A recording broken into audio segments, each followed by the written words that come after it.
একজন রাজা হঠাৎ শুনলেন যে শহরের বাজারে এক দাসী আছে, যার দাম শত শত দাস দাসীর চেয়েও বেশি।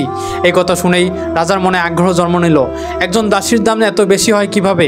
তাই রাজা আদেশ দিলেন, ওই দাসীকে আমার দরবারে নিয়ে আসো, আমি নিজেই দেখব কেন তার এত দাম। পরদিন যখন দাসীটি রাজপ্রাসাদে এসে দাঁড়ালো, তখন পুরো সভা নিস্তব্ধ হয়ে গেল। সে তার চোখে চোখ রেখে মাথা উঁচু করে দাঁড়িয়েছিল, একটুও ভয় নাই, একটুও অসহায় না। তার মধ্যে এমন একটা আত্মমর্যাদা ছিল যে যেন সে জন্মগতভাবে কোনো রাজার মেয়ে।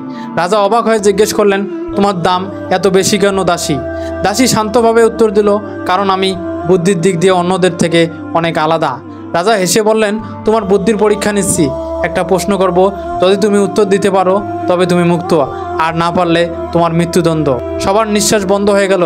রাজা প্রশ্ন করলেন, সবচেয়ে সুন্দর পোশাক, সবচেয়ে সুন্দর গন্ধ, সবচেয়ে সুন্দর সুস্বাদু খাবার, সবচেয়ে আরামদায়ক বিছানা আর সবচেয়ে সুন্দর দেশ কোনটি? সেই দাসী চারপাশ তাকিয়ে বলল, আমার ঘোড়া প্রস্তুত করো, আমার জিনিসপত্র গুছিয়ে দাও, কারণ আমি এখন এই প্রসাদ ত্যাগ করছি। একজন স্বাধীন নারীর মতো, কারণ আমি এর উত্তর সহজেই দিয়ে দিচ্ছি। তারপর সে এক এক করে উত্তর দিতে শুরু করলো। সবচেয়ে ভালো পোশাক হলো সেই দরিদ্র মানুষের পোশাক, যার একটি আছে, কারণ সে সেটিকে গরমকালেও পরে, শীতের দিনেও পরে, আনন্দেও পরে এবং দুঃখের পরেও পরে। সেটাই হচ্ছে তার কাছে সবচেয়ে দামি, মূল্যবান। সুন্দর গন্ধ হলো একজন মায়ের গন্ধ, যিনি হয়তো সারাদিন রাঁধেন, কাপড় ধোন, ক্লান্তও থাকেন, কিন্তু তার শরীরের গন্ধে সন্তানের কাছে সবচেয়ে ভালোবাসার সুবাস। সুস্বাদু খাবার হচ্ছে সেই খাবার যেটা কেউ খায় ক্ষুধার্ত অবস্থায়। সেই এক টুকরো বাসি রুটিও তখন রাজকীয় খাবার মনে হয়। আরামদায়ক বিছানা হচ্ছে সেটা যেখানে শান্তিতে ঘুমানো যায়। অন্যায় করে কেউ যদি সোনার বিছানায় শোয়, তাও তার মনে ভয় কাজ করে, শান্তি থাকে না।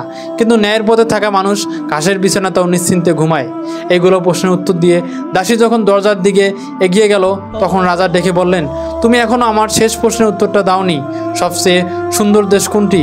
দাসী ঘুরে দাঁড়িয়ে শেষবার বলল, সবচেয়ে সুন্দর দেশ হলো সেই দেশ যে দেশ স্বাধীন দেশ, এবং যেখানে অজ্ঞ, মূর্খ, দুর্নীতিগ্রস্ত শাসকরা রাজত্ব করে না, যেখানে মানবতা, ন্যায় বিচার, বিবেক দিয়ে দেশ চলে। সেই দেশ হলো পৃথিবীর সবচেয়ে সুন্দর দেশ। এই বলে সে চলে গেল, কিন্তু রেখে গেল এক অমূল্য শিক্ষা। রাজা চুপচাপ দাঁড়িয়েছিলেন, আর সবাই বুঝে গিয়েছিল এই দাসী আসলে দাসী নয়, সে ছিল একজন মহিষী নারী। এই গল্প থেকে আমরা শিখি, আজকের সমাজে আমাদের চারপাশে অনেক মানুষ আছে যারা দামি পোশাক পরে, দামি গাড়িতে চড়ে, দামি সুগন্ধি মাখে, কিন্তু ভেতরে তারা ফাঁপা। অন্যদিকে কিছু মানুষ আছে যাদের গায়ে হয়তো পুরনো জামা, হাতে মোবাইল নেই বা ব্যাংকে টাকা নেই, কিন্তু তাদের চোখে সত্যের সাহস আছে, মনের ভেতর ন্যায়ের আলো আছে। স্বাধীনতা মানে শুধু শারীরিক বাঁধন থেকে মুক্তি নয়, স্বাধীনতা মানে নিজের বিবেককে বন্দী না করে সত্যকে আঁকড়ে ধরা। স্বাধীনতা মানে মুখ বন্ধ না রেখে অন্যায়ের প্রতিবাদ করা।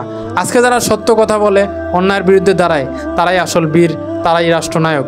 সবচেয়ে সুন্দর দেশ শুধু প্রাকৃতিক সৌন্দর্য গড়া হয় না, সুন্দর দেশ গড়ে ওঠে যখন সেখানে মানুষের স্বাধীনভাবে চিন্তা করতে পারে, বুদ্ধিমানেরা নেতৃত্ব দেয়, আর অন্যায়ের বিরুদ্ধে সাধারণ মানুষও মুখ খুলে দাঁড়ায়।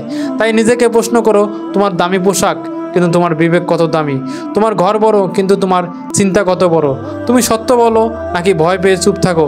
তুমি একজন স্বাধীন মানুষ নাকি সমাজের ভয়েই বন্দী? তুমি কেমন মানুষ হবে সেটা তোমার সিদ্ধান্ত, কিন্তু মনে রেখো, দুনিয়ার সবচেয়ে সুন্দর দেশ গড়ে ওঠে তখনই যখন মানুষ সত্য ও ন্যায়ের পক্ষে দাঁড়ায়। শেষে এই গল্পটা তোমার ভালো লাগলে শেয়ার করো, কারণ হয়তো তোমার মাধ্যমে এই শিক্ষাগুলো অন্য কেউ নিতে পারে।